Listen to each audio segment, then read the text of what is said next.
For those following recent developments in Georgia, it is increasingly clear the current leadership is steering the country towards far-right authoritarianism. Standing firm against radical left liberalism, struggle against their national and religious identity, gender and LGBT propaganda, the European bureaucracy must recognize our right to sovereignty and democracy.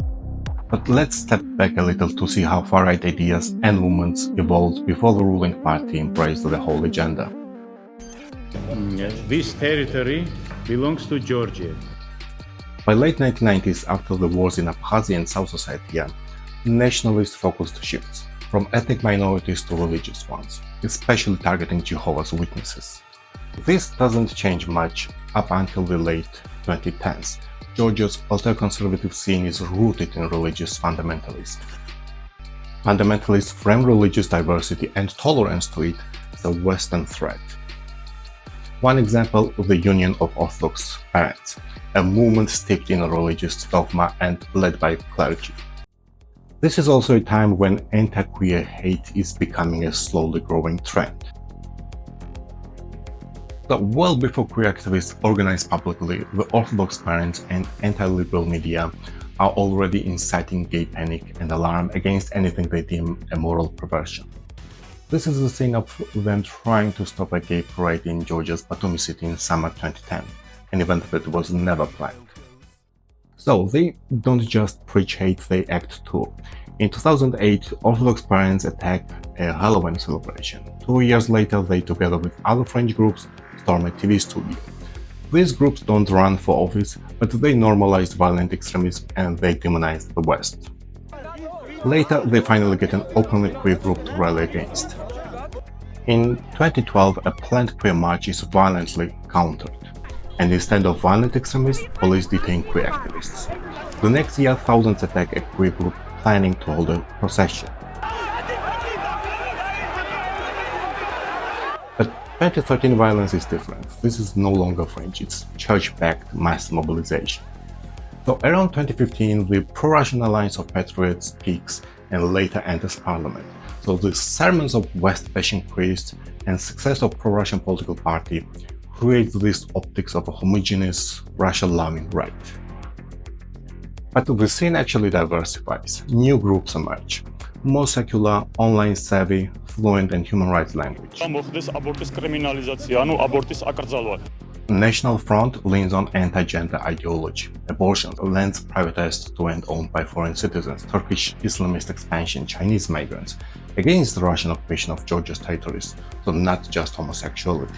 The Demographic Development Foundation, backed by Georgian-Russian businessman Leman Vasadze, pushes anti-feminism, and xenophobic messages focused on residence permits issued to foreigners. Also rising, Georgian Power, a youth-led group impressed and influenced by US and European far-right. They hijack Independence Day with far-right performance, mirroring Polish tactics. There's also national unity of Georgia, modeled after early neo-Nazi formations like Iberian Front 88 and Brotherhood Kardu. These circles are responsible for the 2016 attack on the vegan cafe Kiwi. Many of these younger actors don't buy into this pro-Russian narrative. They reject the notion that Putin's Russia, the country that they believe stole Abkhazia and South Ossetia from Georgia, should be seen as a moral authority or a model for family values. Դեიდან ყველა იმ ღირს, ვინც ქართულ მიწაზე მგარ ოკუპანტს და სეპარატისტს წვებოდა და განიხილავს, ვინც საქართველოს პრორუსულ ევრაზიულ კურსს გაუწევს ლობირებას, იგრადად მოთხოვთ პასუხს. They mistrust all the leaders who don't even know what cultural Marxism means, something they hate and want to talk about. In later years, Georgian March becomes dominant group. It's an aggressive, visible, and rivaling against alliance of patriots. Georgian March appeals to older men. Meanwhile, Vasadze attempts to position himself as a leader of the far right, but the broader movement isn't willing to accept him as an uncontested figurehead. So eventually, these leadership and generational tensions lead to a crisis. Georgian Power collapses soon after its leader is publicly exposed through resurfaced photos online from his abandoned MySpace account, showing him in full golf style. Posadas supporters and Georgian March failed to agree who's the man, who's in charge. And as Posadas, Georgian March and Georgian Power failed to organize as previously, and others are too Nazi, young nationalists look for a new platform, and this new platform is Altinfo. Like Alliance of Patriots, Altinfo is openly pro-Russian, but not over-dominated by middle-aged and older men. In 2021, Altinfo orchestrates violent attacks on journalists and activists. None of its leaders face criminal charges for organizing the assaults, fueling widespread suspicion of government complicity. Altinfo continues focusing on running their own media and eventually launching a political wing and opening local offices.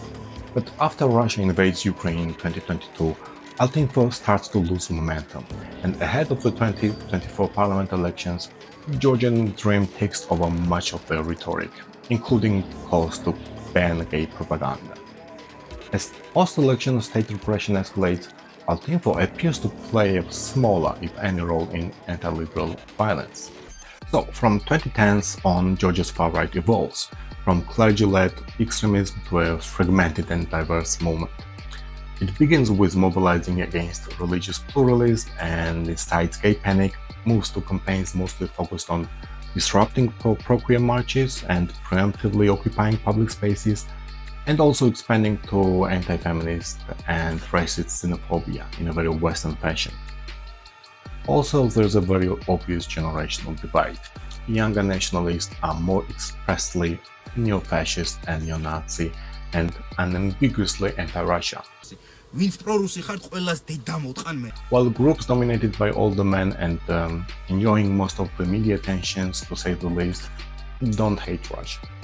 But around the late 2010s, that diversity begins to fade, and very quickly. And by 2021, a pro-Russian force, likely backed by Georgian Dream, sidelines rival groups. So, Georgian far-right's full westernization, alongside the generational transition, seems sort of interrupted. Georgian Dream no longer just tolerates or allies with the far-right, it thrives. For some far-right actors, that's enough. Their talking points have become government slogans and sometimes even policies. We are proud of our Christianity and we do our best to protect it. But for others, the contradiction is impossible to ignore. This is the same Georgian Dream that once adopted anti-discrimination laws naming sexual orientation and gender identity, ratified the Istanbul Convention to tackle gender-based violence, and nearly legalized the local cannabis economy. So, to many ultraconservatives, they still come off as fake conservatives, technocratic liberal opportunists who cannot be trusted with building this sovereign anti-liberal state they dream of. So now Georgia's far-right scene faces a choice: align with an authoritarian regime that doesn't answer to them and keep their mouths shut, or become its next target, like every other critic.